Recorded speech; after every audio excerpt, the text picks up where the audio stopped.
En un minuto empezamos, ¿de acuerdo?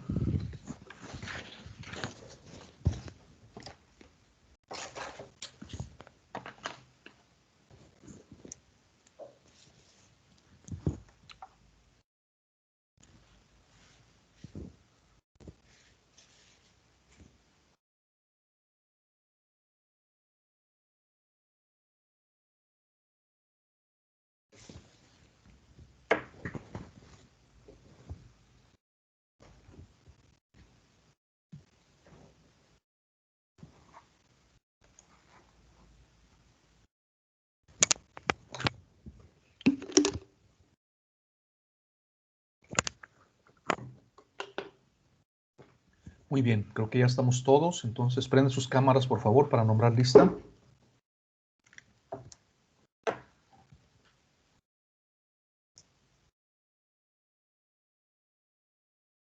Omar Alejandro.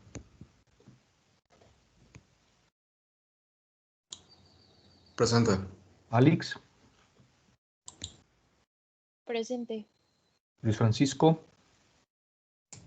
Presente, maestro. Nairobic. Presente. Mariela.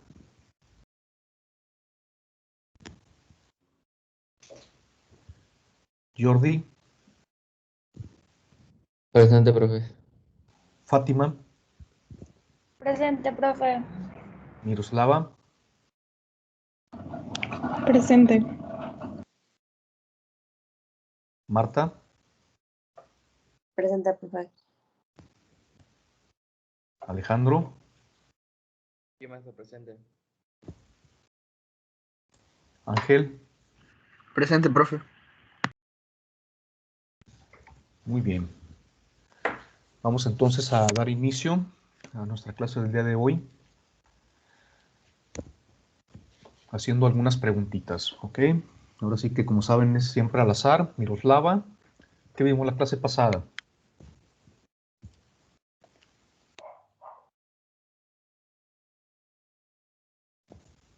Miroslava, ¿estás ahí?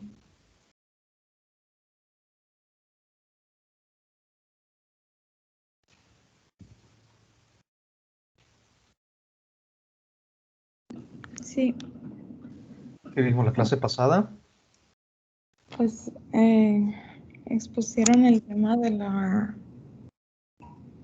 responsabilidad solidaria. Ajá.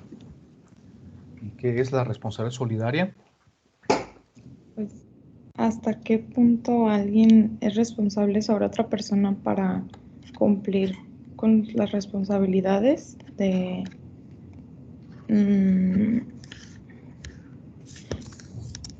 o sea, pues sus pagos. Cuando una persona puede ser responsable sobre otra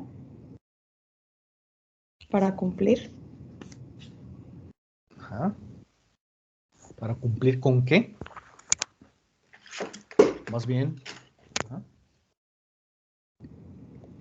Pues con el pago de las contribuciones. Que vamos a ver quién te ayuda. Mariela.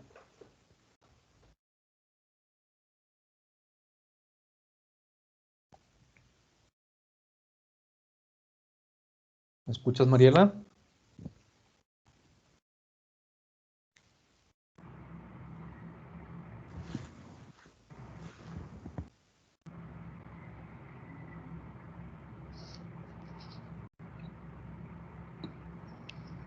Mariela.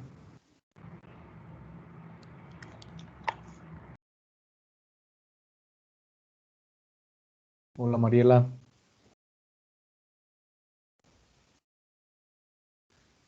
Tienes apagado tu micrófono. No sé si estés hablando.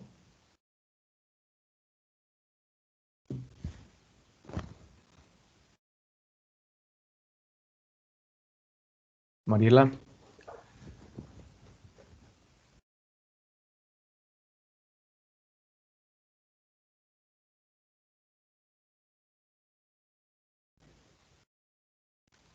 No sé qué pasó con Mariela. A lo mejor fue por un cafecito, ¿verdad? Bueno, pues por hoy perdió su punto. Vamos a ver a alguien más. Nairobic. Profe, ¿Sí? acabo de poner en el grupo que tiene problemas con el micrófono, en el chat de WhatsApp. Ah, ok. En el WhatsApp, con razón. Igual cuando tengan algún problema, usen por favor este chat para yo enterarme qué está pasando. ¿De acuerdo? Muy bien. Entonces, Nairobic, Sí, tu compañera Miroslava nos comentaba que la responsabilidad solidaria es hacerse responsable de los pagos de otro. Algo así, ¿verdad? ¿Qué más puedes abonar sobre este tema? vimos también la clasificación de la responsabilidad solidaria. Vimos en qué momento, bueno, quiénes son los responsables solidarios, inmediatamente, según pues, el Código Fiscal.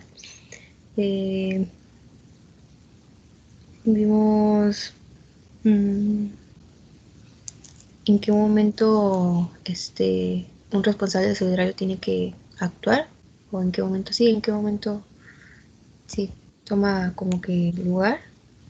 Vimos el cálculo de la responsabilidad solidaria. ¿De quién? ¿El cálculo ¿Mande? de la responsabilidad de quién? De los accionistas, ¿no? En proporción Ok. sus acciones, y creo que ya, un poquito. Ok, les voy a pedir que cuando estén contestando prendan su cámara, por favor. Se siente muy feo estar hablando así con la fotografía. ¿De acuerdo? Vamos a ver quién más nos ayuda. Jordi.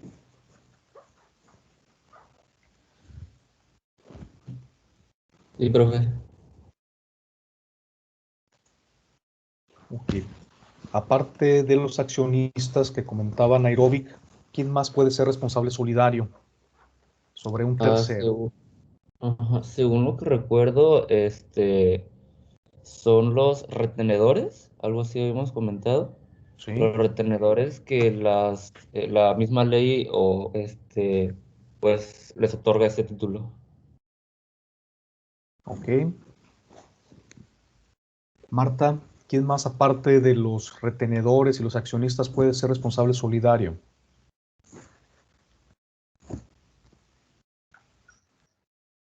Así, profe.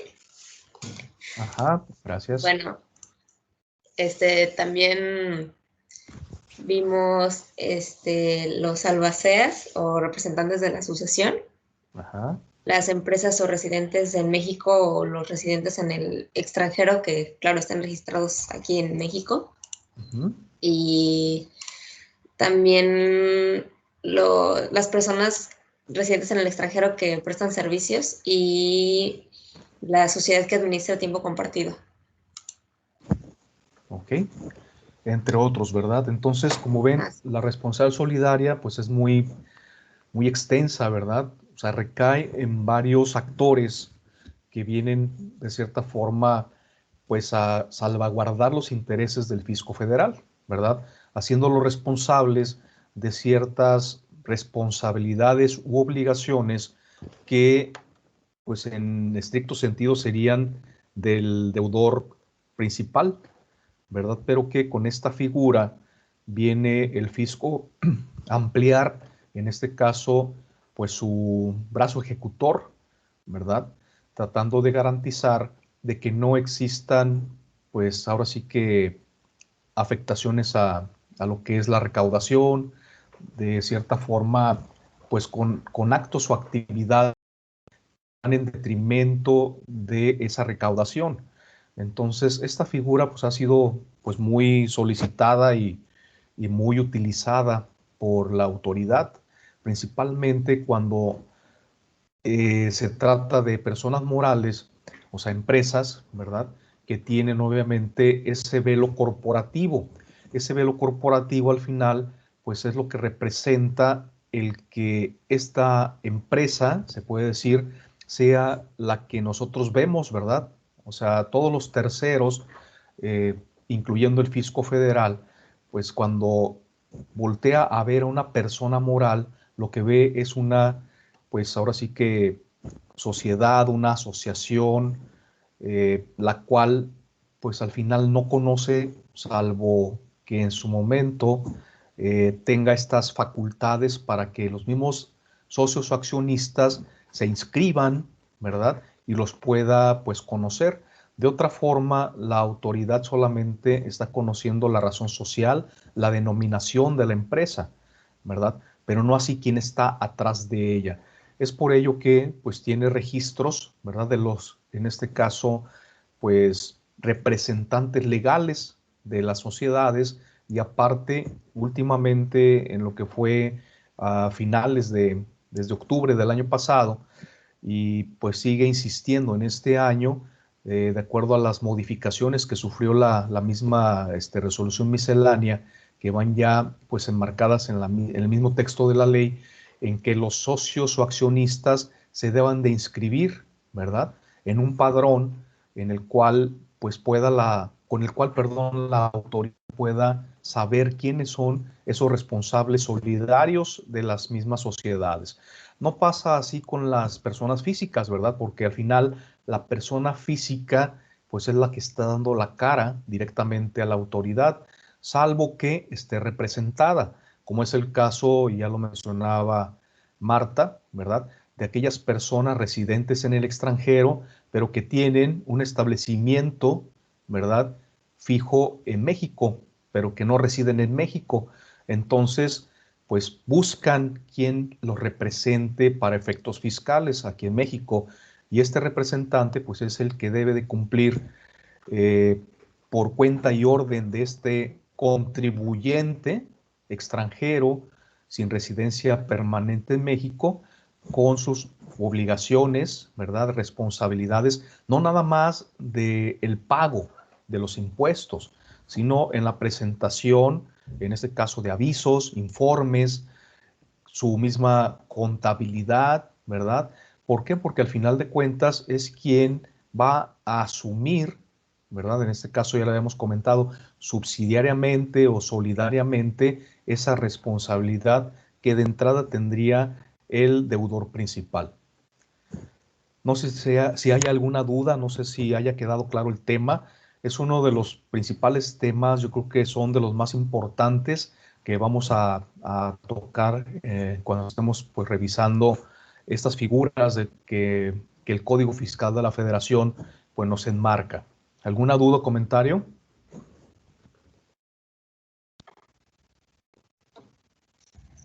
Profe, yo no entendí bien cómo a qué se refiere exactamente el artículo 26A. O sea, esa pequeña añadidura de la fracción. ¿A qué te refieres? O sea, que cuando lo vimos, Ajá. decía que nada más dice como que están obligados tales contribuyentes, pero no entendí por qué es, o sea, cuál es su propósito de esa, pues sí, del 26A. A ver, déjame ponerme en el texto para saber exactamente. Pues igual, si me lo puedes ir leyendo, por favor, exactamente a qué te refieres. A eso me refería. Ah, ok. Bueno, aquí está en el PowerPoint de mi compañero. Dice, los contribuyentes estarán obligados al Ajá. pago del impuesto sobre la renta en los términos del título 4, capítulo 2, secciones 1 y 2 de la Ley del Impuesto sobre la Renta. Serán responsables por las contribuciones que se hubieran causado en relación con sus actividades empresariales, hasta por un monto que no exceda del valor de los activos afectos a dicha actividad, y siempre que cumplan con todas las obligaciones a que se refieren los artículos 110 o 112, según sea el caso. Sí, mira, se refiere, cuando hablamos del título 2, es personas morales, ¿sí? Del régimen general.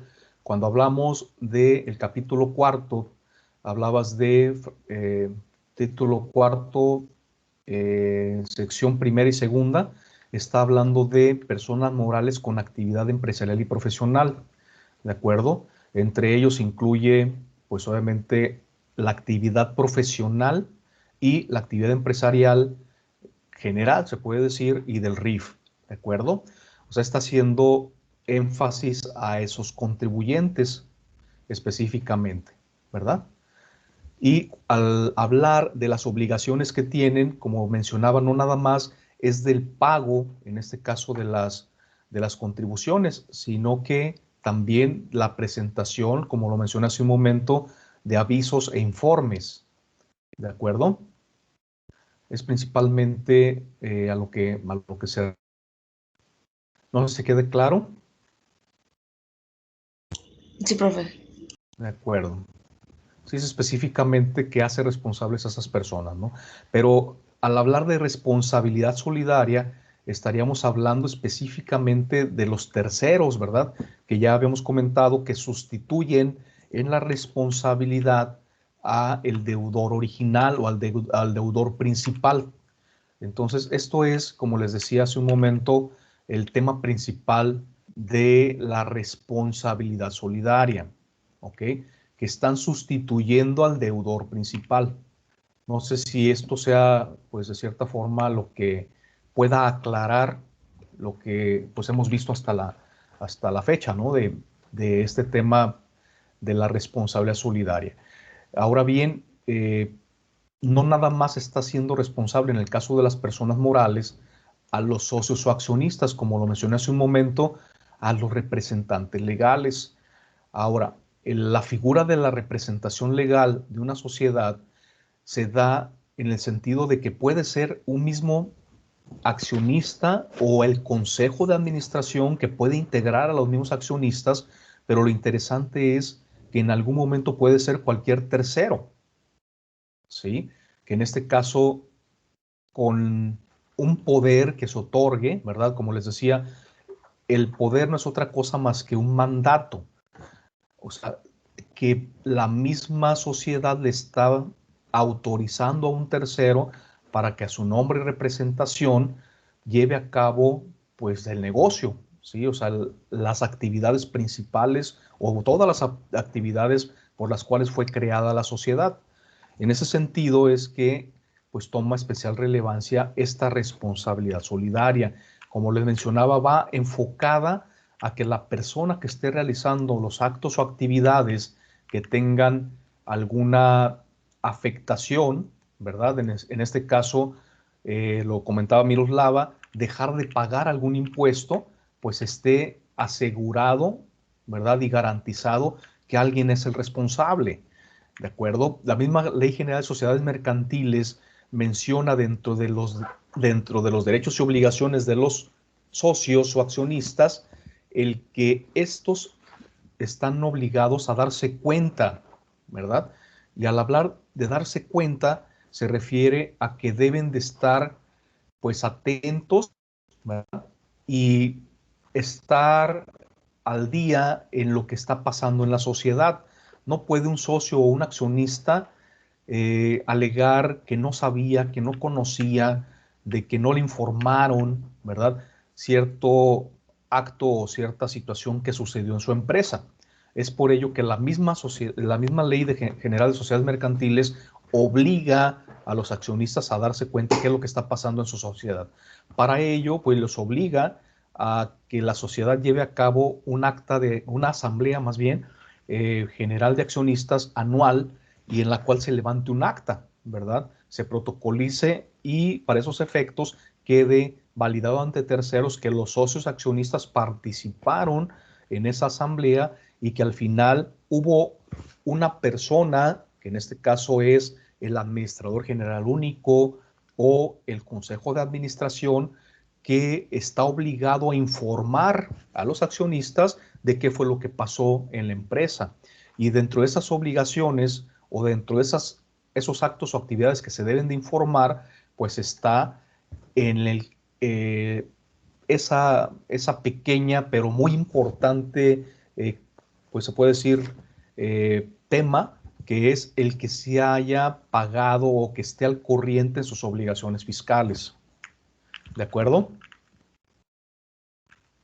O sea, es una ampliación que se dio a esa misma ley. Anteriormente, pues nada más decía que estuvieran pues atentos a lo que sucediera en la sociedad, pero también ya se está obligando a estos pues representantes legales en su informe, ¿verdad? Ante los accionistas, también de informar cuál es el estatus o la situación fiscal que guarda la sociedad. Muy bien. Vamos entonces a dar inicio a lo que es el tema del día de hoy. Si no hay alguna otra duda, jóvenes.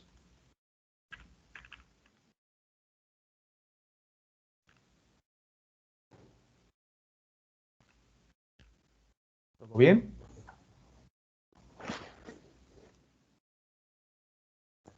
De acuerdo. Entonces, el día de hoy, el tema que nuestra compañera Nairobi Yajaira va a tocar son las reglas en materia de RFC y obligaciones en materia contable, que pues enmarcan el artículo 27 y 21 del Código Fiscal de la Federación. ¿Ya estás lista, Nairobi? Sí, profe. Soy Nairobi. Bien. Soy Yahanexi, perdón, no Yajaira. ¿Perdón? Soy Pues, Yahanexi. Yajaira. Nairobi Yajaira, ve nada más. Déjame ver por qué. Es que nada más dice Nairobi ya, o sea, y se corta en la. Entonces di por hecho que era Yajaira, porque es Y-A-H. Entonces, ¿es ya qué, perdón? Yahanexi. Yahanexi. ¿Y qué significa? Ay, profe, sigo investigando. Bien, cuando sepas qué significa me avisas, ¿no? Es un nombre muy raro. Yahanexi. Ahí luego con Y le puse con I latina. Yahanexi.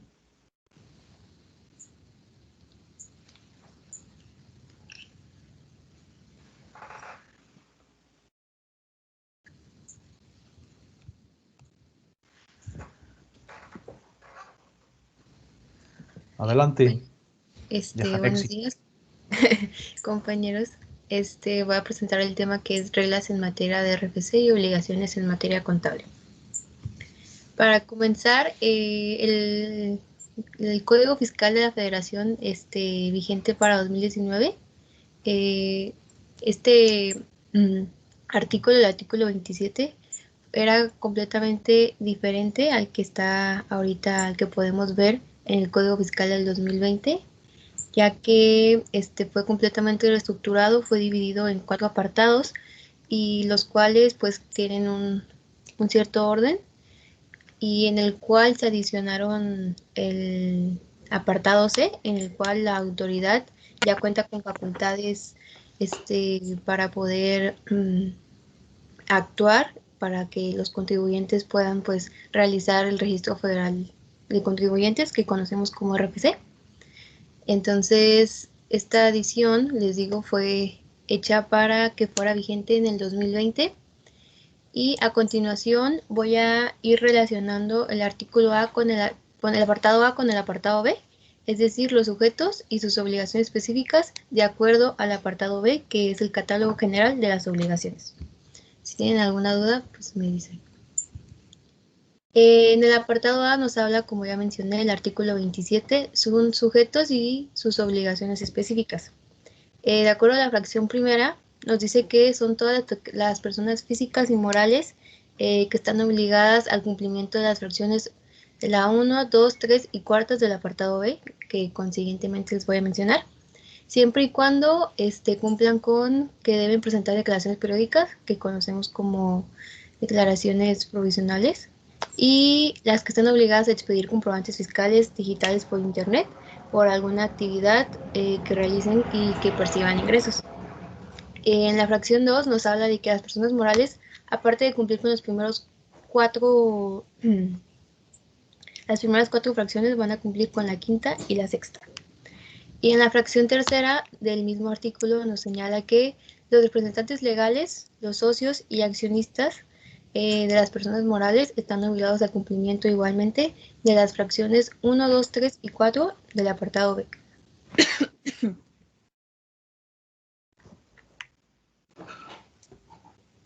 El apartado B, que son las obligaciones, perdón, profe. No hay problema. La fracción primera nos habla de solicitar inscripción en el Registro Federal de Contribuyentes, que es el RFC.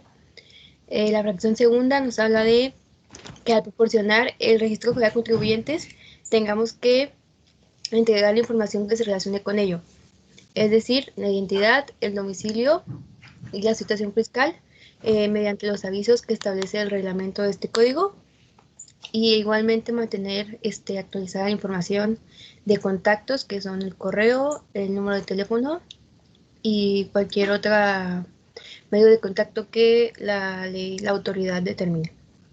La fracción tercera de las obligaciones también nos dice que manifestar el Registro Federal de Contribuyentes el domicilio fiscal, en el cual pues debe encontrarse el contribuyente. La fracción cuarta nos habla de solicitar el certificado de la firma electrónica o de firma, como ya lo hemos mencionado. Y la fracción quinta y sexta, que como recuerdan, eran las personas morales nada más, las que están obligadas a estas fracciones. La quinta consta de anotar en el libro de socios y accionistas la clave de Registro Federal de Contribuyentes de cada socio o accionista y en cada acta de asamblea en que ocurra la misma. Y la sexta nos habla de presentar un aviso en el Registro Federal de Contribuyentes, a través del cual informen pues el nombre y el RFC de cada socio, y cada vez que se realice alguna modificación o incorporación de socios. La fracción cuarta del artículo 27 nos habla de las personas que hagan pagos a que se refiere el capítulo primero del título 2 del impuesto sobre la renta. Esto se refiere a las personas que están en sueldos y salarios. Deben cumplir con la fracción séptima del apartado B. Esta fracción séptima se refiere a solicitar la inscripción del contribuyente, pues que se realice, como ya mencioné, se refiere al capítulo 1, título 4 de la ley del impuesto sobre la renta, así como proporcionar el correo electrónico o bien cualquier medio de contacto que la autoridad fiscal determine. La fracción quinta nos habla de los fedatarios públicos, que deben cumplir con las fracciones 8, 9 y 10 del apartado B del presente artículo. La fracción octava del apartado B nos habla de que los fedatarios públicos deben de exigir las escrituras públicas que hagan constar las partes constitutivas de alguna fusión, escisión o liquidación de las personas morales que pues realicen a su cargo. En caso de no ser así, la omisión de esta tendrá que presentarse ante el SAT dentro del mes siguiente en que no se realice de manera correcta. Quiero hacer un paréntesis aquí, Nairobi, hacer con relación a las últimas dos fracciones que mencionabas, que es una adición a partir del 2020. Les mencionaba anteriormente que es una adición muy importante. ¿Por qué? Porque efectivamente ya la autoridad está exigiendo, ¿verdad?, que todos los socios accionistas en primer lugar tengan ya un registro federal de contribuyentes. Y anteriormente también mencionaste un tema muy importante, que en lo que son los libros, ¿verdad?, de socios accionistas queden pues registrados también el RFC, ¿verdad?, de cada socio accionista, y no nada más en el libro del libro de actas de accionistas, sino también en el libro de actas de asamblea y en el libro de accionistas, que son dos libros distintos. En el libro de socios accionistas es un tema importante porque para efectos fiscales, ¿verdad?, se requiere, o de cierta forma para la autoridad y para terceros, los contribuyentes que están registrados en ese libro son los que ante terceros serían los socios accionistas, ¿de acuerdo? Entonces, es por eso que toma especial relevancia en que se integre el RFC a las asambleas, ¿verdad? O sea, a las actas de asamblea, y que quede registrado, y también en los libros, ¿verdad? Por eso, pues va muy de la mano esta última fracción, ¿verdad?, octava, que es donde los en este caso, los fedatarios públicos, que estaríamos hablando, al hablar de fedatarios públicos, de lo que son los corredores públicos y los notarios, ¿sí? Esos son los fedatarios públicos, porque a veces nos quedamos nada más con la idea de que existen los notarios, pero también existen los corredores públicos que son también autorizados a dar fe sobre actos de comercio, ¿de acuerdo? Con excepción de la constitución de las sociedades, pueden llevar a cabo y pueden dar fe de cualquier acto, pero que tenga carácter mercantil, ¿de acuerdo? Muy bien, nada más esa era la acotación. Adelante.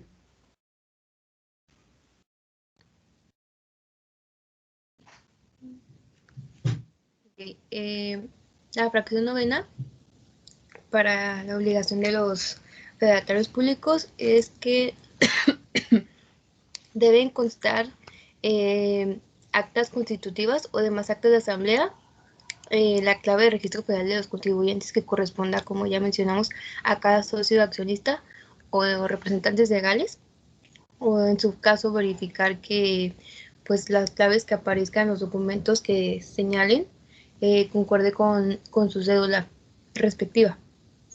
La fracción 10 nos habla de presentar la declaración informativa relativa a las operaciones con las escrituras públicas celebradas ante los fedatarios públicos respecto al mes inmediato anterior. Es decir, que cuando los fedatarios realicen alguna, pues, cuando certifiquen o cosas así, tengan que notificarlo para que el SAT sepa cuando se lleve a cabo alguna asamblea, cuando se lleve a cabo alguna decisión o fusión de alguna sociedad, para que pues la Secretaría lo sepa y lo tenga en cuenta en caso de que alguna operación que nos corresponda o cosas así. El artículo 27 también nos dice que no son sujetos a este artículo los residentes en el extranjero de personas morales residentes en México, así como los residentes en el extranjero de asociaciones en participación, siempre y cuando, claro, la persona moral o el asociante residente en México presente a las autoridades fiscales dentro de los primeros 3 meses del cierre del ejercicio una relación de los socios accionistas que se encuentren en el extranjero, en la que indique pues su domicilio, su residencia y su número de identificación fiscal, de acuerdo al lugar en el lugar del extranjero en que se encuentra. El apartado C nos habla de las facultades que va a tener la autoridad referente al RFC, a la solicitud de registro federal de contribuyentes. La fracción primera nos habla de la verificación de información, que se refiere que va a llevar el procedimiento establecido en el artículo 49 de este código. El artículo 49 se refiere a las visitas domiciliarias. La segunda fracción nos habla sobre el domicilio fiscal, que la autoridad va a tomar como domicilio fiscal el que el contribuyente verifique de acuerdo a los supuestos establecidos en el artículo 10. El artículo 10 nos habla sobre los requisitos que debe tener un domicilio fiscal. La fracción cuarta nos habla sobre la opción para la inscripción del RFC de los residentes que se encuentran en el extranjero. Esto se va a establecer de acuerdo a las reglas de carácter general, ya que son pues casos especiales. Igual el apartado D nos habla sobre eso. La fracción quinta nos habla sobre la inscripción o actualización del RFC. Es decir, que se puede realizar el trámite de inscripción o actualización basándose en los datos de las personas que proporcionan pues dicho artículo. Y la número sexta nos habla sobre las aclaraciones e información o documentación. Es decir, que la autoridad puede requerir información adicional a la que el contribuyente ya haya proporcionado. En dicho caso, que se encuentre protocolizado o apostillado. Según investigué en internet, apostillado se refiere a que es un método de autenticidad. Entonces, esto más se refiere a pues aclarar o autentificar que pues sí eres pues tú. Sí, principalmente en los documentos oficiales, ¿verdad? Que tienen que estar certificados por, en este caso, el gobierno, ¿verdad? Del país que emitió esos documentos. Entre ellos podrían ser actas constitutivas, ¿verdad? De la misma sociedad, eh, lo que son actas de nacimiento o cualquier otro documento, ¿verdad? Oficial, pero emitido por el país de origen, que es validado por el mismo país.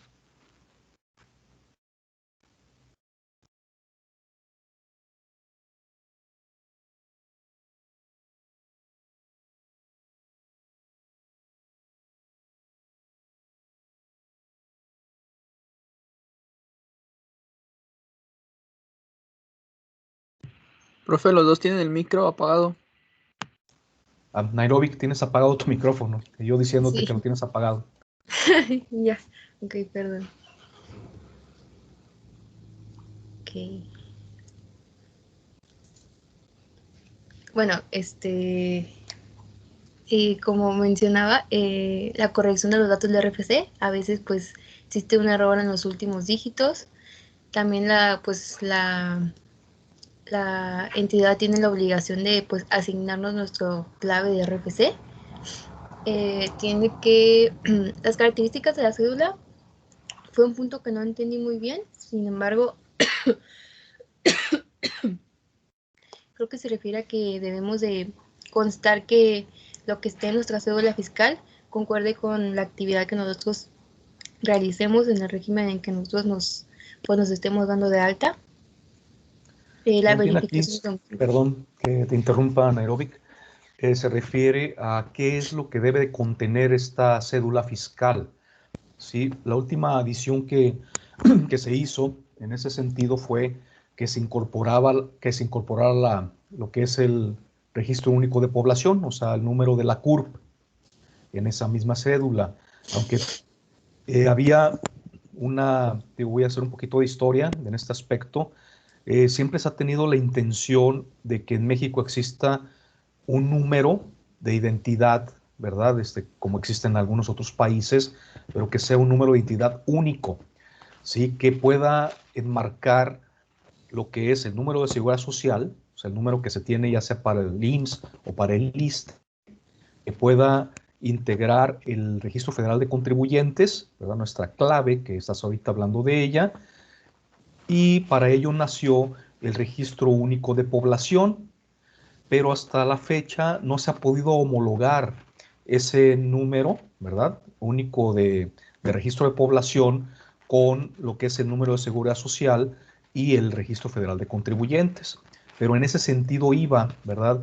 Entonces, esas características de la cédula pues se han visto modificadas con la incorporación de ese número. No sé si en algún futuro próximo, ¿verdad? Estemos viendo que tengamos un solo número de identidad, ¿verdad? Que nos pueda identificar desde el nacimiento hasta la muerte, que podría ser muy fácilmente este número único que por esa causa nació, pero que como, no sé si los mismos sistemas del gobierno, ¿verdad? A la fecha no puedan homologar un mismo número en todas las dependencias. Igual hasta número de pasaporte, etcétera. O sea, todo tendría que quedar identificado con ese número único. Adelante. Okay. La verificación del domicilio fiscal, es decir, que pues el domicilio que hayan puesto sea en el mismo donde se realice la actividad.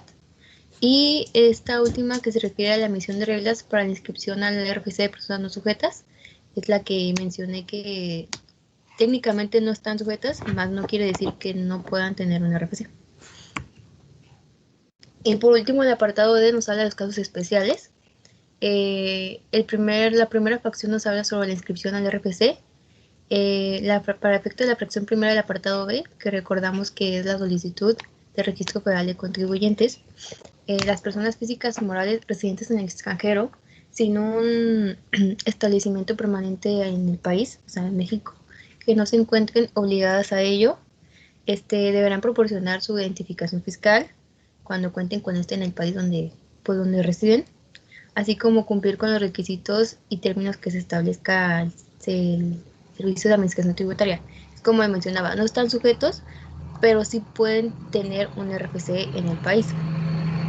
Ya esto dependerá de los requisitos que pues la propia, ¿cómo se dice? La propia Secretaría pues determine.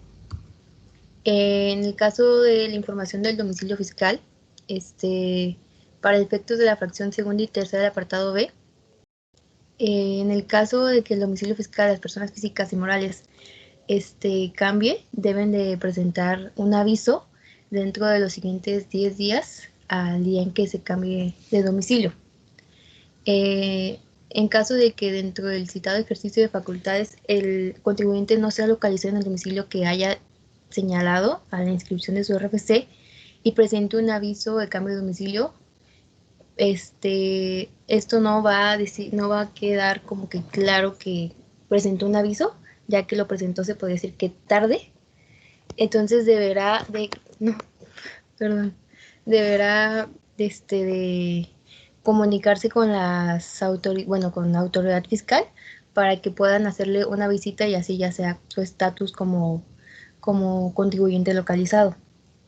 Y por último, en el inciso C, cuando la verificación se realice por personal de la autoridad fiscal, se cumpla con los requisitos del artículo 10 de este código, que como mencioné se refiere a los requisitos de un domicilio fiscal. ¿Sí me escucha, profe? Sí, sí, sí, te escucho. Ok, cuando no cuente con los requisitos, pues el domicilio fiscal no surtirá efectos.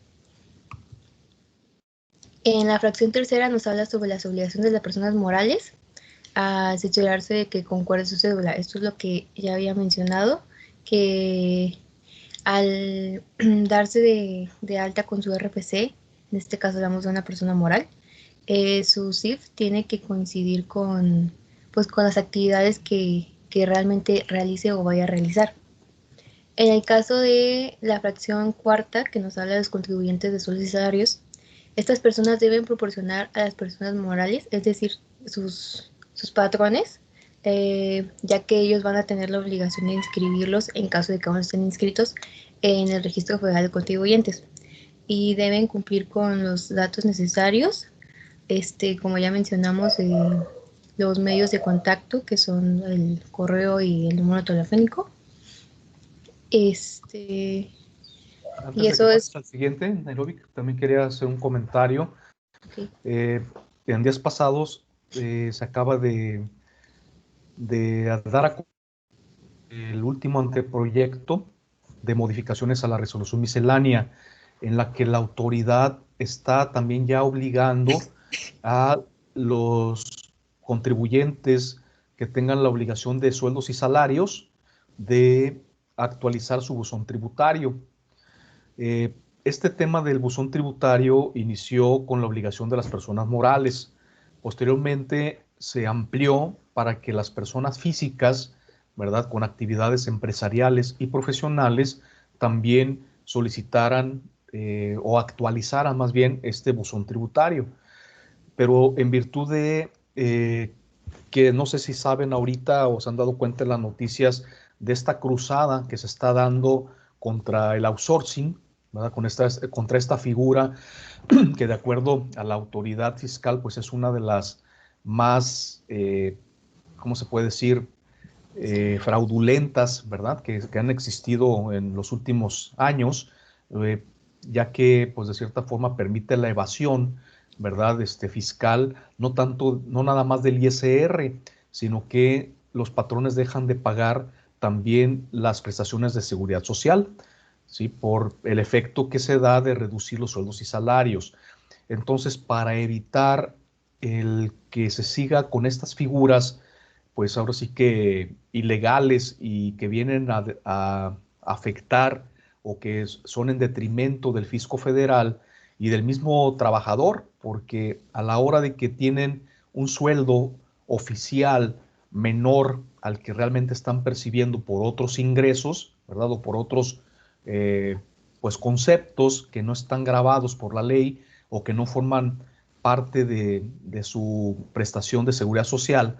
Entonces, pues tiene dos impactos muy fuertes. Uno, que el trabajador a la vuelta de los años no tenga una afore suficiente, ¿verdad? No tenga un fondo suficiente para poder recibir una pensión digna.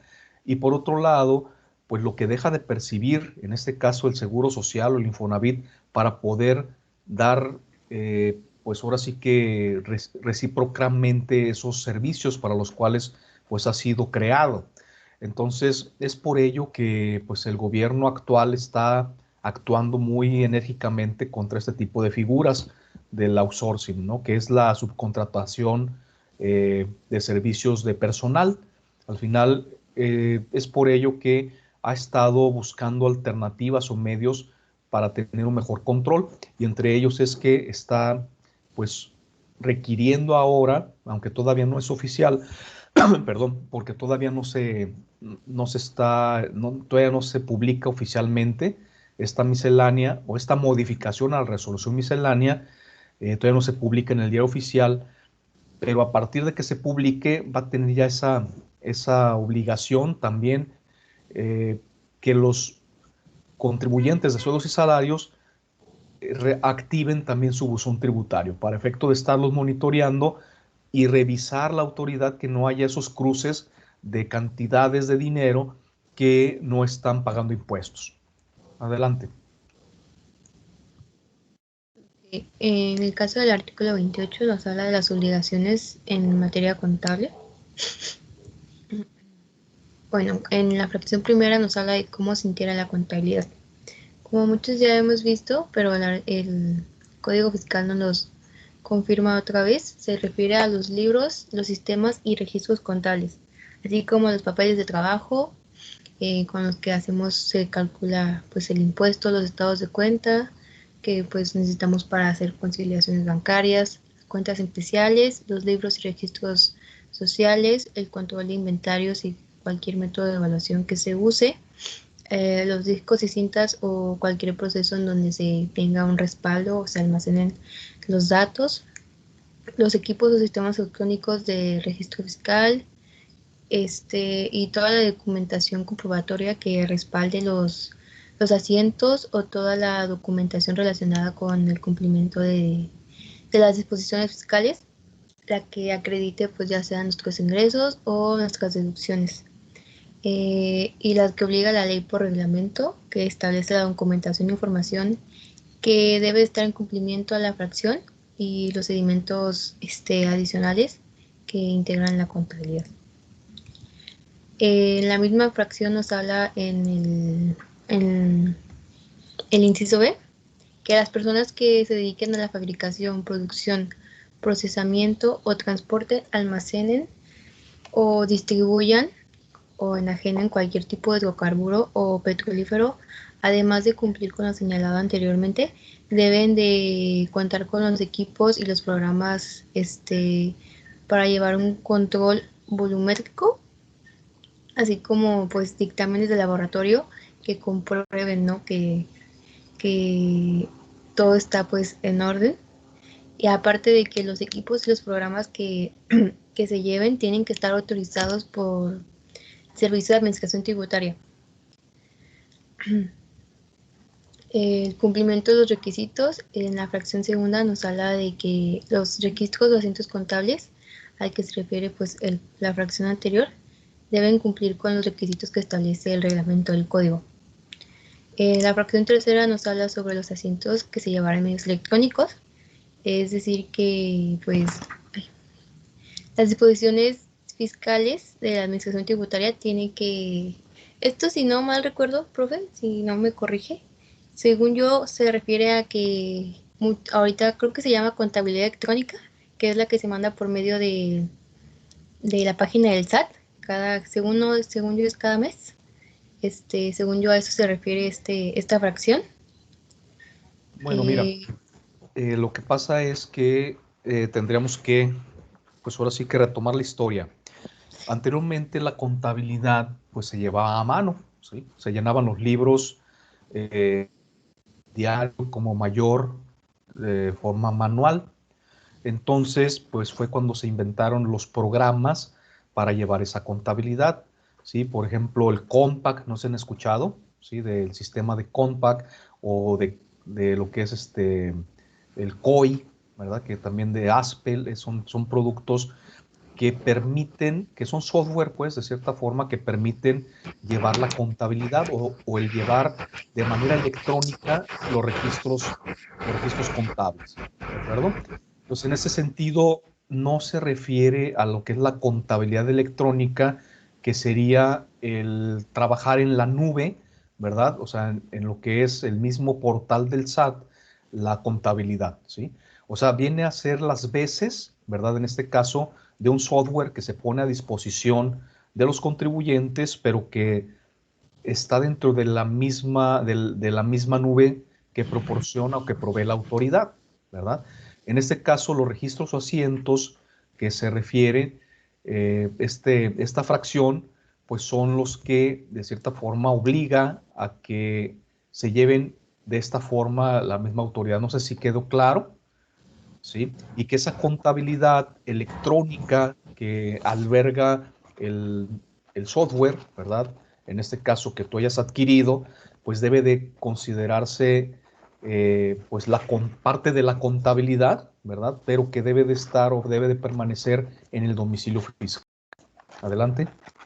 Ok, y por último, la fracción cuarta nos habla de que, pues de forma mensual se va a ingresar la información a la página, pues, de internet del SAT, conforme a las reglas que pues está emita. Y pues, Ahí, sí, Nairobi, que en la siguiente sí habla de esa contabilidad que se llama mis cuentas, ¿sí? Esta información que subes, efectivamente, en mis cuentas, que pues ya algunos contribuyentes tienen la obligación y otros la opción, ¿verdad? En lugar de comprar ese software, como les mencionaba, de Compact o pues ahora sí que Aspel, ¿verdad? Que son pues productos pues no muy baratos, ¿no? Porque cada licencia, ¿verdad? Monousuario cuesta alrededor de 4,500 pesos, ¿verdad? Y eso no es el costo, se puede decir normal, sino que te van cobrando las actualizaciones. Y como sabemos que es tan dinámica nuestra legislación, entonces cada adendum que van haciendo, ¿verdad? Aunque de cierta forma que te perdonan la primera actualización, pero todas las demás las tienes que estar pagando. Y cada actualización representa casi el estar comprando otra vez la licencia. Entonces, pues sí sale un poquito cara y más cuando tienes un despacho, ¿verdad? Que tienes que comprar pues licencias para cada una de las máquinas, ¿verdad? Para poder trabajar pues en la contabilidad de cada uno de tus clientes. Es cierto que estos sistemas te permiten llevar hasta 99 contabilidades, ¿verdad? Pero pues las 99 contabilidades no las llevas al mismo tiempo. Es por ello que pues se hace necesario tener licencias multiusuarios y pues ahí es donde se incrementa el costo. Es por ello que pues la misma autoridad fiscal ha puesto pues a disposición de los contribuyentes este tipo de software, ¿verdad? Que es gratuito, pero pues obviamente tienes que poner en la balanza este tipo de productos. ¿Por qué? Porque en el momento en que estás subiendo la información al día, ¿verdad? A este tipo de páginas, pues estás informando, ¿verdad? Al momento a la autoridad de cuáles fueron tus ingresos, tus gastos, ¿verdad? En otras palabras, le estás dando la información de primera mano a la autoridad.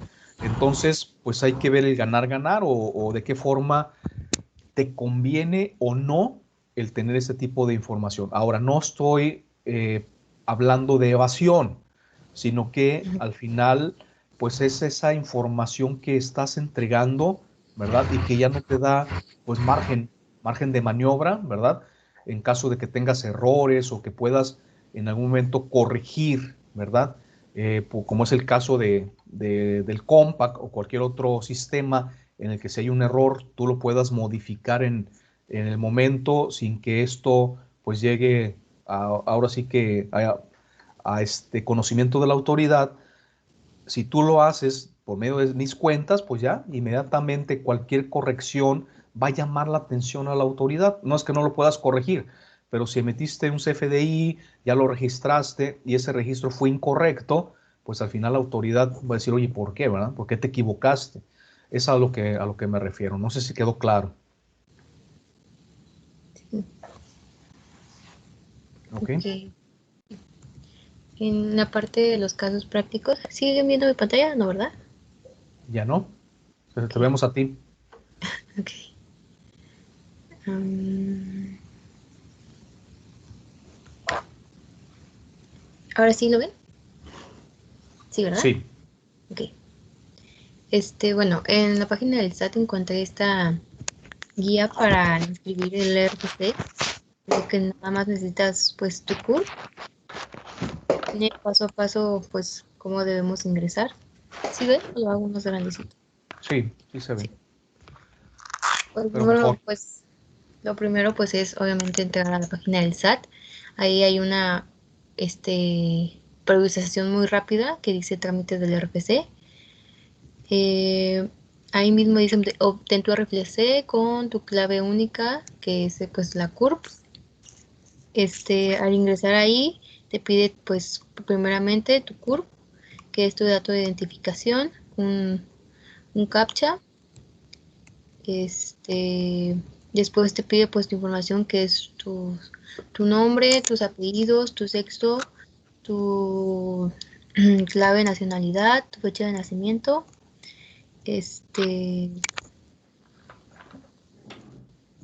Después de que lo llenas, pues le das a aceptar. Después te va a pedir pues tu domicilio, tu código fiscal, todo referente a tu domicilio, tu teléfono, tu correo, algunas referencias. Más adelante, aquí pues lo vemos que ya está llenado. Igual le vamos a dar a aceptar.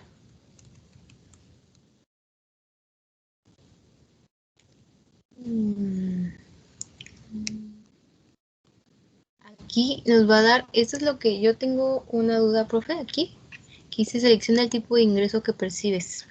Entonces, pero en este caso, cuando es la inscripción por CURP, nada más es para las personas físicas, ¿verdad?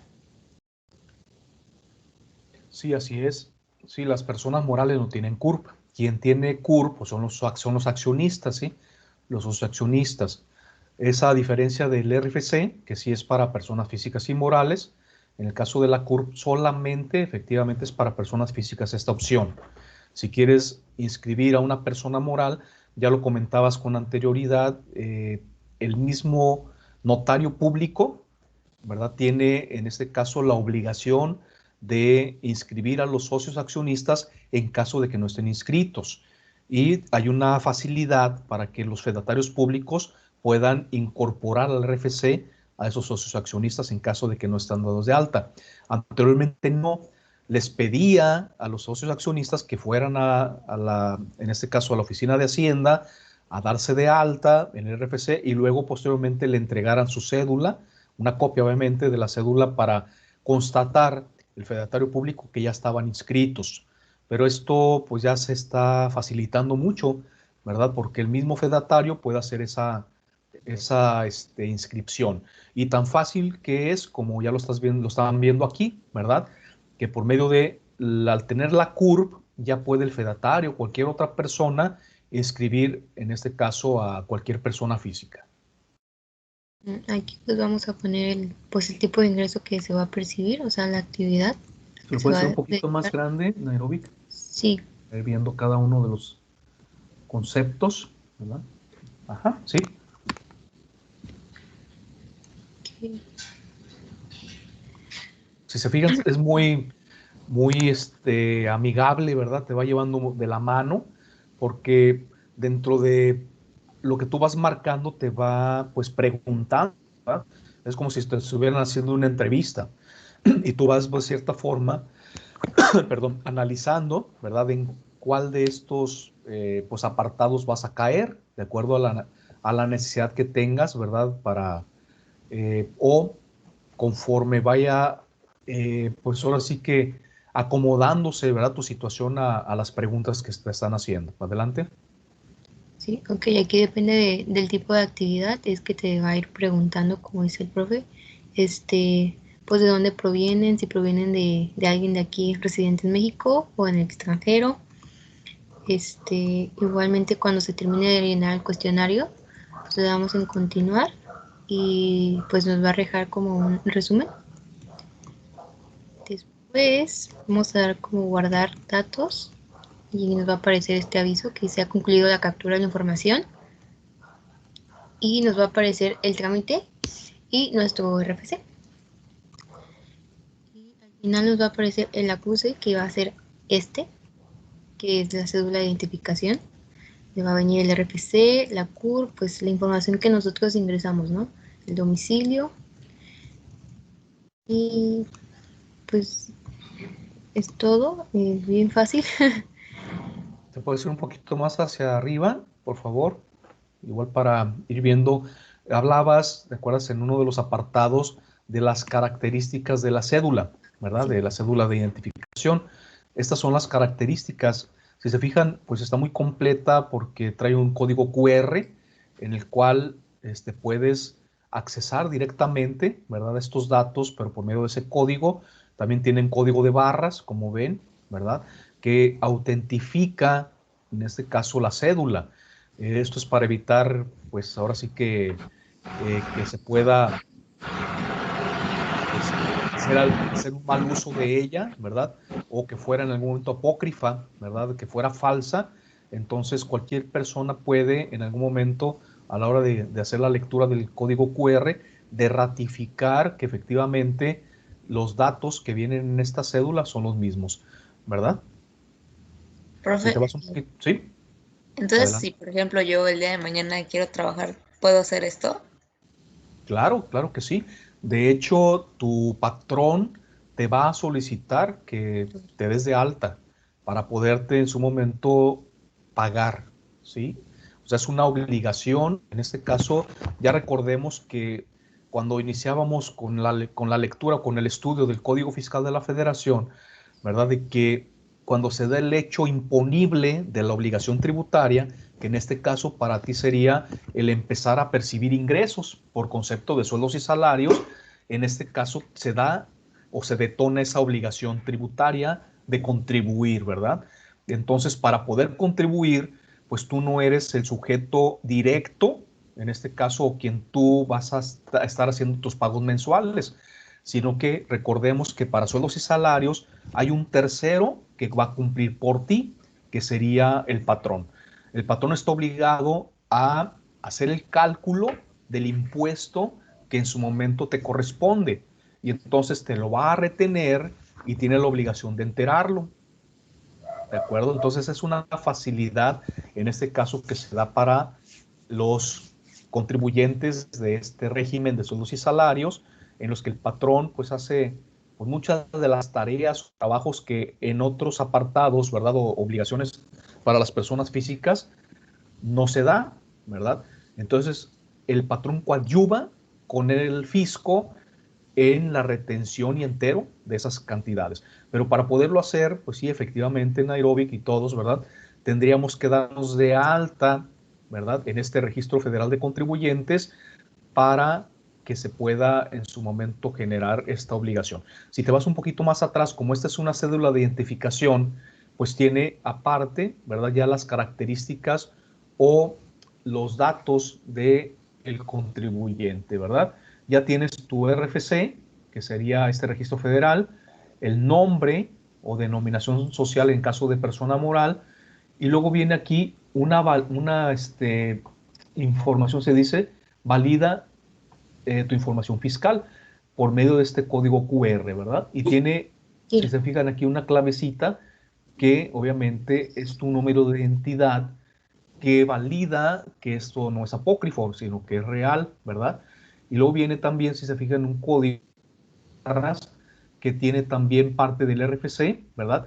Y tiene 3X. Esto significa, como es un ejemplo, ¿verdad? Nada más, tiene 3X, pero en la vida real, ¿verdad? En lo normal, es que estos tres últimos dígitos, ¿verdad? De tu RFC se le llama homoclave. Y esta homoclave es un algoritmo que emite el programa del SAT para evitar la duplicidad, en este caso del Registro Federal de Contribuyentes. ¿Por qué? Porque puede ser que existan dos personas que tengan, en este caso, nombres muy similares, porque recordemos que el RFC se integra por las dos primeras letras del primer apellido, que en este caso sería Orrúa, por eso tiene PO. No sé si lo puedes hacer un poquito más amplio o todos están viendo bien.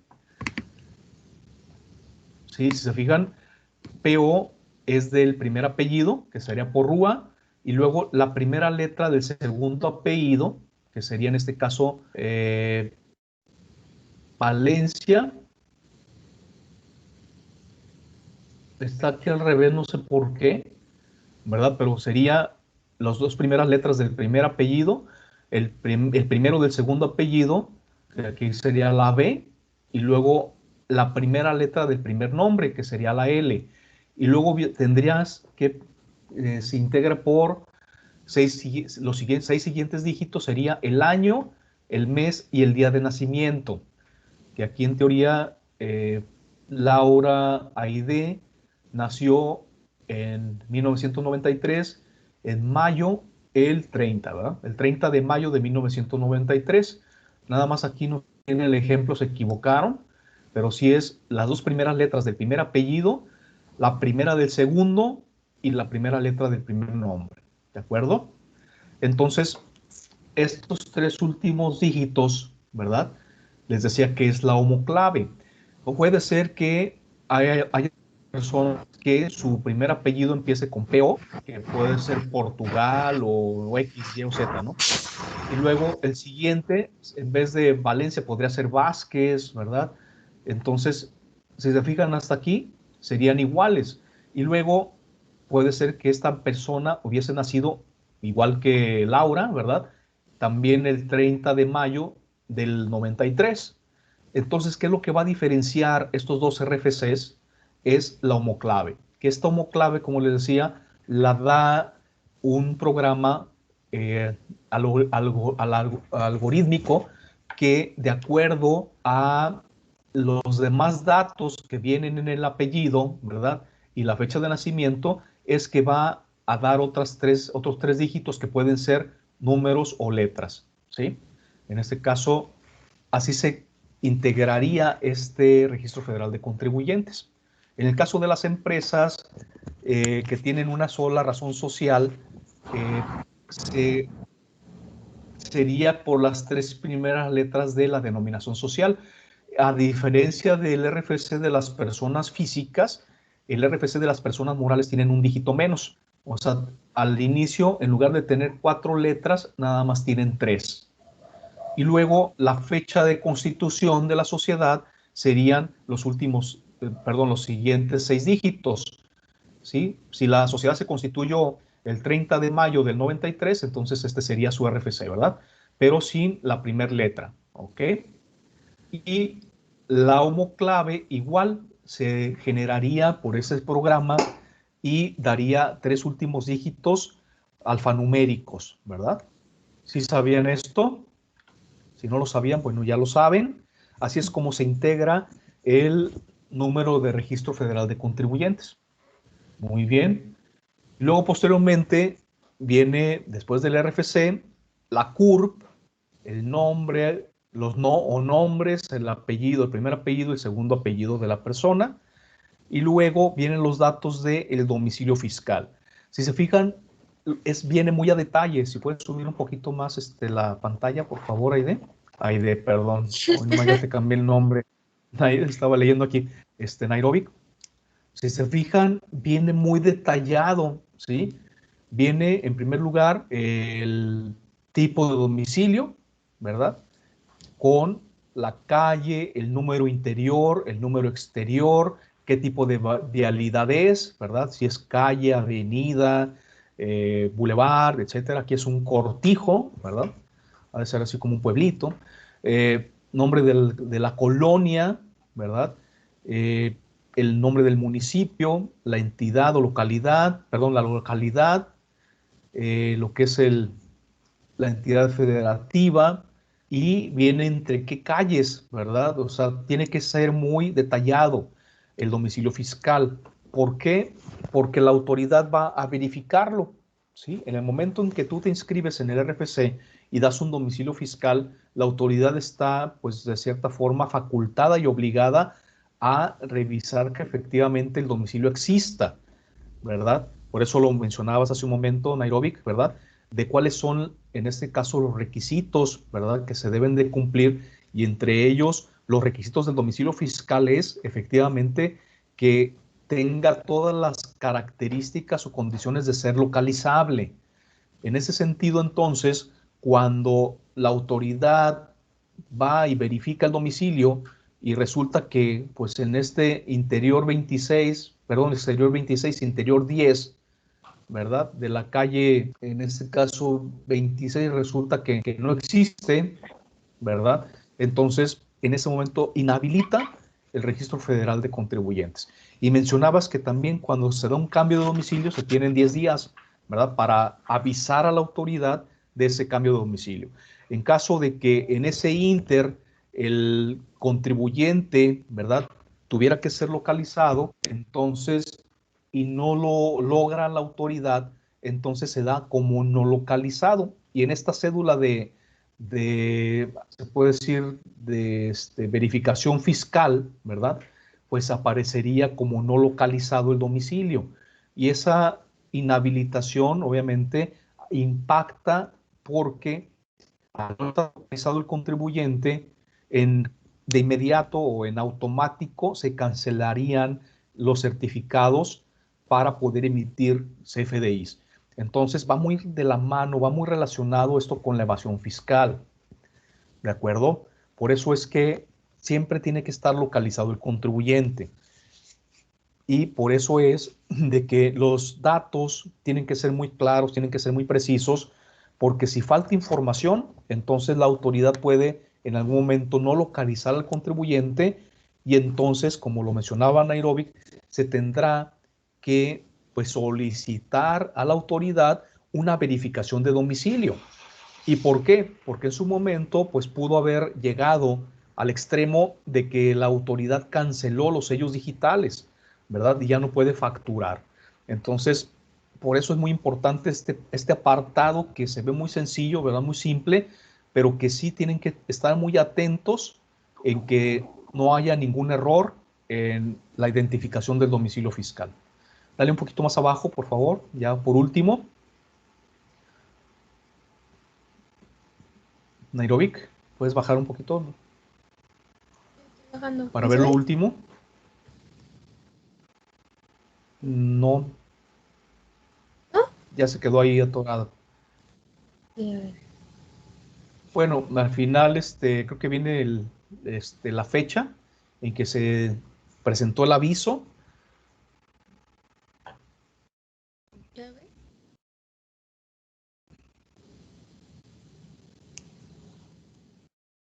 ¿No? A ver, un poquito más arriba, porque ya... Aquí no. Lugar y fecha de emisión. Es que sí debe de estar, pero no lo vemos. Bueno, aquí, sí, lugar y fecha de emisión, en donde se presentó este aviso, ¿verdad? Muy bien. Ok, entonces, no sé si tengas algo más adelante, Sí, Nairobi. tengo igualmente en el portal del SAT la guía para Ok, presentar ¿sí? sí, Guía cambio de para presentar domicilio. un aviso de cambio de domicilio fiscal. Ok, A ver.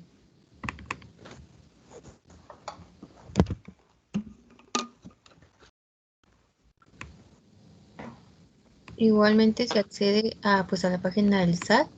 Igual yo le puse y inmediatamente me arrojó para que ingresara pues el RFC y la contraseña. Igualmente se puede ingresar con la de firma. Eh, y una vez llenados, el paso 2 pues es el RFC y los datos que vendrían siendo pues el nombre completo, la CUR, el estado, la fecha de nacimiento. Una vez llenado, también se va a llenar lo del domicilio, código postal, localidad, la calle, etcétera. Vamos a dar continuar y nos va a dejar este que es aviso de actualización o modificación, que es donde se supone que ingresamos la nueva dirección. Aquí nos arroja el lugar de emisión, el tipo de movimiento que es cambio de domicilio. Ahí. ¿Sí ve? ¿Sí se ve? Sí. Los datos del contribuyente que solicitó pues el cambio y la nueva ubicación que vendría siendo estas que están aquí abajo. Sí.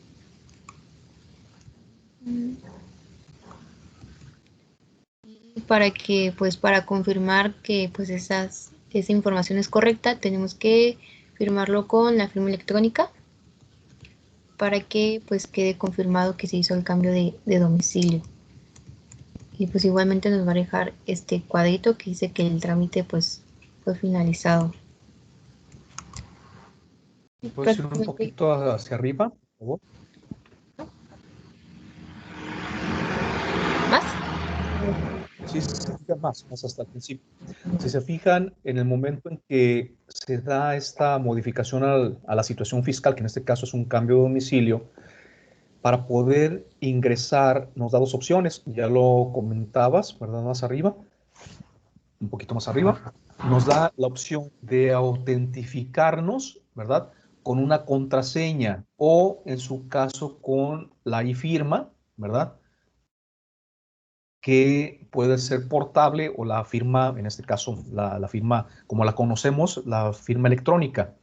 En este sentido, cuando nos autentificamos con la firma electrónica, pues ya estamos firmando, de hecho, el formato, ¿verdad? Pero nos vuelve a ratificar, a solicitar que se vuelva a firmar. Cuando es con la contraseña tiene menos elementos de seguridad que la firma electrónica o la e-firma, ¿sí? ¿Por qué? Porque al final no deja de ser nada más una contraseña para poder ingresar a este tipo de facilidades. Pero si se fijan, y ya le habíamos comentado, esos archivos digitales, ¿verdad? Que nos pide, en este caso, la firma electrónica. Recuerdan que era un certificado, que era el archivo .c. Nuestra computadora, aquí le ponemos buscar, ¿verdad? Y en el momento en que le ponemos buscar automáticamente, ¿verdad? A ver el certificado que tenemos guardado y luego el punto key, ¿verdad? Que es la clave privada, que también es uno de los archivos que nos entregan cuando generamos la firma electrónica. También le ponemos buscar y automáticamente va a jalar ese archivo. Y por último, le vamos a teclear, ¿verdad? Lo que es nuestra clave secreta, ¿verdad? Nuestra contraseña. Automáticamente entonces, ¿verdad? Ya con esto estaríamos haciendo las veces de estar firmando el documento como si estuviéramos firmándolo ahora sí que quirográficamente o con nuestra firma de mano, ¿no? O manual. Se le llama quirografaria o firma, en este caso manual, ¿no? Hace las veces estos tres elementos de seguridad, que es el certificado, la llave y la clave privada, ¿sí? Entonces, al final, para autentificar que efectivamente somos quienes decimos ser y estamos haciendo el cambio de domicilio, vuelve la autoridad a hacernos responsables y volvemos a firmar el aviso, ¿no? Es como si estuviéramos firmándolo en un papel, con nuestra firma autógrafa. ¿De acuerdo? ¿Dudas, comentarios? Recordemos que posteriormente a la presentación de este aviso de cambio de domicilio, la autoridad se va a personar para validar que efectivamente el contribuyente está localizado, que el domicilio fiscal existe. Desafortunadamente, en algunos casos, y por eso es que se da ese tipo de afectaciones al fisco federal, cuando se da la alta del contribuyente, la autoridad pues realmente no tiene el personal suficiente como para estar monitoreando a cada persona que se da de alta. Y entonces en algunos casos no hace esa verificación de domicilio. Es por ello que pues, los delincuentes, ¿verdad? Quienes están constituyendo las sociedades, pues se valen, ¿verdad? De ese tipo de falta de personal de la autoridad para poder verificar si existen o no los domicilios, que pues constituyen muchísimas empresas con domicilios falsos y resulta que están emitiendo comprobantes por lo que son actividades o actos inexistentes y se da esa defraudación. Hoy en día la autoridad estaba haciendo ciertas modificaciones tendientes a facilitarle las cosas, entre ellas que se hiciera la verificación del domicilio por medio de drones, ¿sí? Para efecto de poder accesar o poder acceder a ciertas zonas o regiones en las que mañosamente estos contribuyentes constituyen y domicilian a las empresas, que son a veces lugares de difícil acceso, lugares en los cuales le daría miedo a cualquier visitador del SAT, ¿verdad?, de entrar. Entonces, para esos efectos del riesgo que podrían correr, en este caso, los notificadores para ir a verificar el domicilio, es que querían hacerlo por medio de drones, ¿verdad? Pero fue, pues obviamente, una situación que no pasó, ¿no? No pasó la aprobación de las cámaras y no se autorizó, pero hacia allá va la autoridad, ¿no? A ser un poco más de invasiva en ese aspecto y con justa razón, ¿verdad? Para poder validar y verificar que los domicilios son existentes y no llegar después de 4 años que quieren hacer una visita domiciliaria y llegan a tocar y resulta que es un lote baldío, ¿no? O sea, así a tal grado se han llegado a suscitar este tipo de situaciones de cambios. Hoy en día sí ha sido más meticulosa la autoridad porque puede existir el domicilio provisional, ¿verdad? Digo, provisionalmente puedes montar una oficina y a los 2, 3 días que fue a verificar en este caso, resulta que ya no existe. Es por ello que te pide cómo comprobar que efectivamente es tu domicilio fiscal. Entonces tiene que haber una relación de negocios, ¿sí? Puede ser que ahí mismo, aunque sea una casa habitación, pues sea o esté viviendo también el representante de la sociedad, que haya un vínculo de negocio, ¿sí? En su caso, que sea un domicilio distinto, que exista un contrato de arrendamiento, que se tengan ya comprobantes de domicilio, de pues teléfono, de agua, de permanentes, ¿sí? Que no son un servicio que se contrató ahorita y lo estoy cancelando mañana, sino que ya puede ser el comprobante del predial, que esté a nombre de, en este caso, del interesado, del representante, o en este caso de la empresa o del contribuyente, el agua, es decir, el recibo del agua, el recibo de la luz, que tenga obviamente por lo menos, o por lo menos que tenga 3 meses de antigüedad.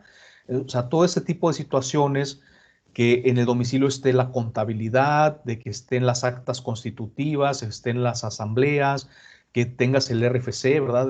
El comprobante del RFC, que haya o existan mobiliario o equipo a nombre del contribuyente o a nombre de la empresa. O sea, este tipo de información que recaba el visitador, ¿verdad? En este caso, para efecto de validar o no el domicilio fiscal, es muy importante.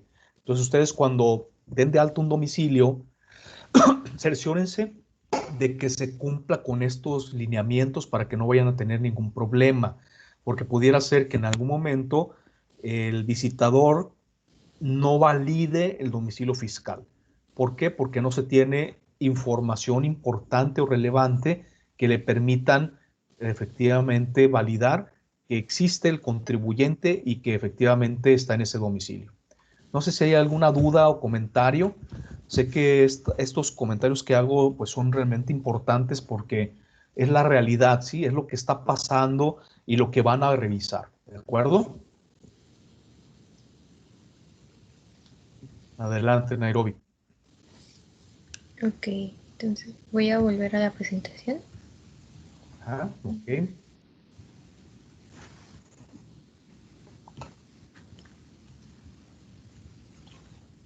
Ya como conclusión, debemos de tener en cuenta que es importante pues contar con nuestro RFC, ya que pues en algún momento queremos trabajar así, nuestro patrón nos va a solicitar. También es importante que cuando nos demos de alta, pues lo hagamos de manera correcta, poniendo la información que es, el tipo de ingreso que pues realmente vamos a percibir, para que después no tengamos que pues obligaciones que realmente pues no deberíamos. Y pues igual debemos de tener en cuenta que pues el no tener contar con RFC y estar trabajando y así se puede tomar como una evasión de impuestos, ya que técnicamente pues no estás dado de alta, así que técnicamente pues no estás haciendo nada, se podría decir. Y pues la evasión de impuestos pues se considera un delito, así que puede ser castigado ya sea con multas o con cárcel, dependiendo el caso, que pues todo de mi parte. Sí. Ok. Muy bien, muchas gracias. Aplausos para su compañera. Excelente presentación, muy completa. Muy bien, Aerobic. Y pues llegamos ahora sí que a la parte de preguntas y respuestas. Ahorita con mucho gusto Nairobi nos va a aclarar cualquier duda o pregunta que tengamos relacionado obviamente con estos dos artículos que son muy interesantes, son básicos, son ahora sí como dicen de batalla, ¿verdad?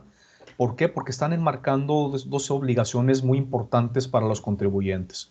Una que es las reglas en materia de RFC, o sea, de Registro Federal de Contribuyentes, que pues son básicas, ¿no? O sea, no hay un contribuyente que se considere como tal que no esté inscrito, ¿verdad? En primer lugar. Entonces es por eso que sí necesitamos saber, conocer cómo se presentan esos ISOs, cuáles son las responsabilidades que estamos pues asumiendo, ¿verdad? Con esta pues, responsabilidad adicional que tenemos a la hora de que nos damos de alta, porque no queda, ya lo habíamos mencionado, con el simple hecho de pagar los impuestos y estarlos cumpliendo, sino también con los avisos, ¿verdad? Declaraciones informativas que tendríamos que en la vida, ¿verdad? De cualquier contribuyente, pues presentar. Y la otra, que sería en materia de contabilidad, ¿verdad? ¿Qué es lo que integra, en este caso, la contabilidad? Que es importante también hacer un recorrido por el artículo 33 del reglamento del Código Fiscal de la Federación para que quede mucho más claro cuál es el alcance, en este caso, o qué es lo que integra la contabilidad, ¿sí? ¿Por qué? Porque al final vamos a darnos cuenta de que, pues también lo que son las actas constitutivas, actas de asamblea, de las sociedades, como también los estados de cuenta bancarios, ¿sí? Lo que son contratos de cualquier tipo, nuestros respaldos de la contabilidad también forman parte de la misma. Entonces, sí es importante abundar, ¿verdad? Y revisar también este artículo 33 del reglamento del código. Esperemos que ya esté habilitada la plataforma, ya avisaron en la noche, ¿verdad? Que ya la plataforma módulo estaba pues ya trabajando. Entonces esperemos que pues ya parte de lo que es, como lo hicimos la vez anterior, como está muy intermitente y a veces te podemos entrar, a veces no, es que les doy un plazo adicional para que entreguen la tarea. Entonces yo sé que ya la hicieron, algunos me le hicieron llegar a mi correo, algunos de ustedes, pero versaba sobre este artículo 26 y 27, perdón, 27 y 28 del Código Fiscal de la Federación. Entonces vamos a tener de plazo hasta el próximo jueves para poderle entregar. Conjuntamente voy a agregar la partecita del artículo 33 del reglamento para que analicemos y revisemos y hagamos un resumen de lo más relevante de lo que integra o cuáles son los elementos integrantes de la contabilidad.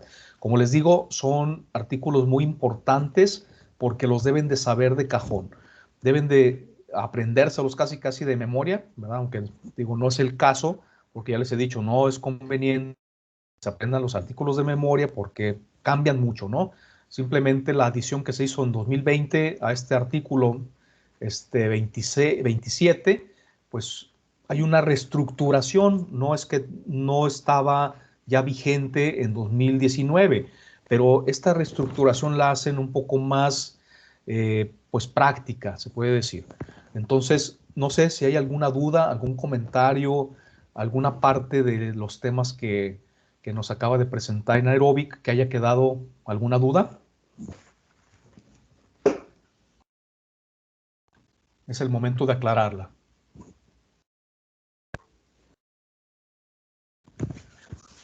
Jóvenes, con confianza, no muerdo, como dicen, ¿no? ¿Todo quedó claro? Profe, yo de la fracción número 6 del artículo Ajá, 27, que sí. habla que, bueno, dice pues que son obligados las unidades administrativas y los órganos administrativos desconcentrados de las dependencias y las demás áreas u órganos de la federación, de las Ujú. entidades federativas, de los municipios, de los organismos descentralizados y de los órganos constitucionales autónomos. Y aquí no entendí muy bien cómo a qué se refiere con esto. Es el artículo 27. Sí, del apartado A. Ok, del apartado A.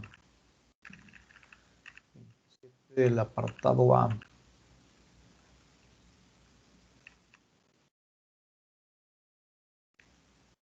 Sí, de la fracción número 6. Ajá, ok. Ok, ¿qué es la parte que no entiendes? ¿A qué se refiere? ¿A qué entidades o a...? Sí, Ok, cuando habla de eh, órganos administrativos desconcentrados, ¿sí? Estaría hablando de organismos que tienen su propio patrimonio o patrimonio propio, ¿verdad? Pero que han sido desconcentrados de lo que es la centralización de esas dependencias y que ya se les dio cierta independencia. Estaríamos hablando, en este caso, de el Seguro Social, estaríamos hablando del ISSSTE, ¿verdad? Que son organismos desconcentrados, ¿sí? Y que obviamente forman parte de la federación o de las entidades federativas, pero que han sido desconcentrados, ¿verdad? Pero aquí nos habla específicamente, o sea, de todas estas unidades administrativas, órganos administrativos desconcentrados, de las dependencias, ¿verdad?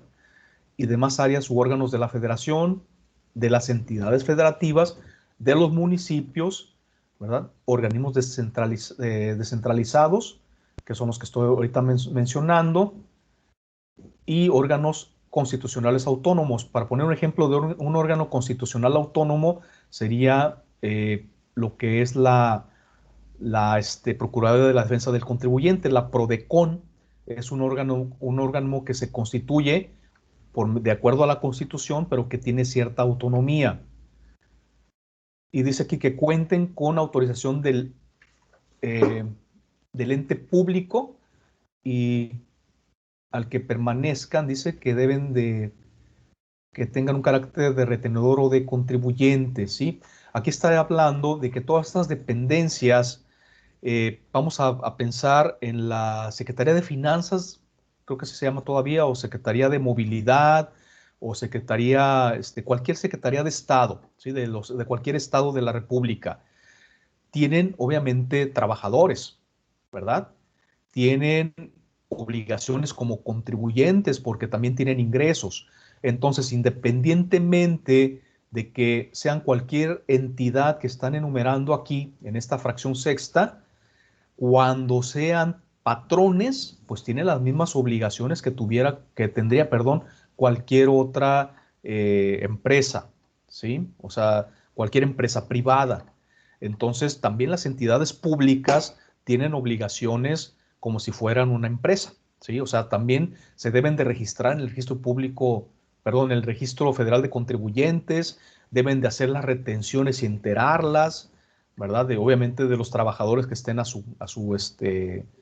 cargo. También como patrones deben de otorgar, ya sea por medio del ISSSTE, ¿verdad?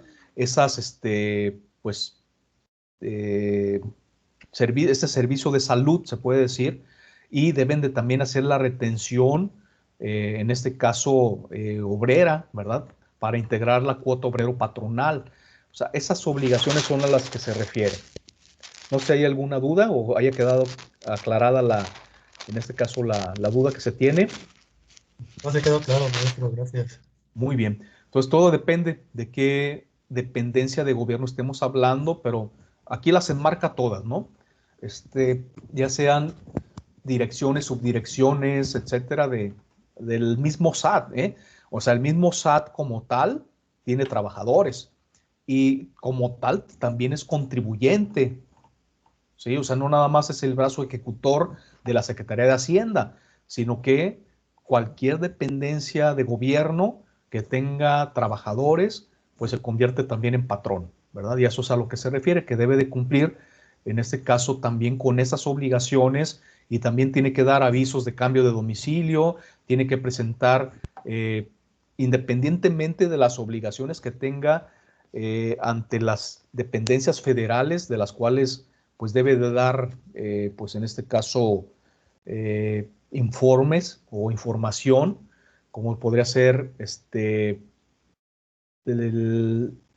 sus mismas entidades de auditoría, se puede decir, ¿no?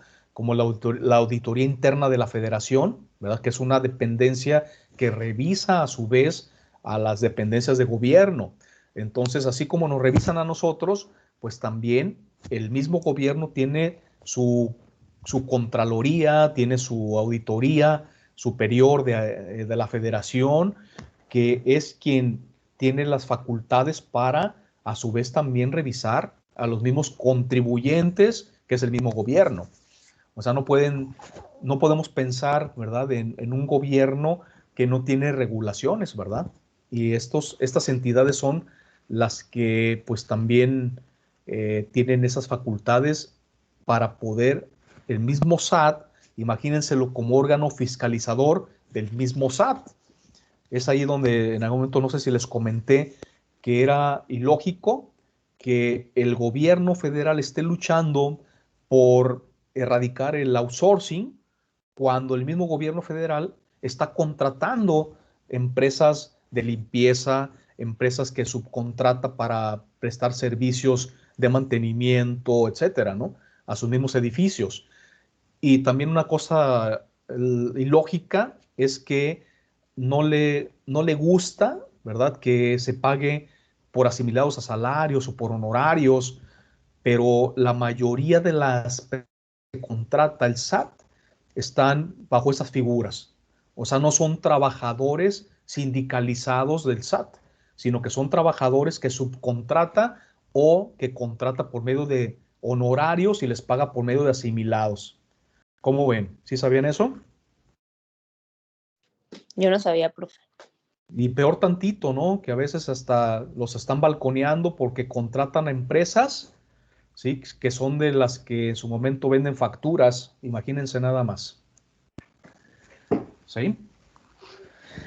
Triste el asunto, pero así es. Entonces, pues con esto damos por concluida nuestra clase del día de hoy. Excelentes temas y pues continuamos para el siguiente jueves. Ahora le toca a Marisela Martínez con el tema obligaciones de expedir comprobantes mediante documentos digitales y requisitos de los comprobantes, ¿sí?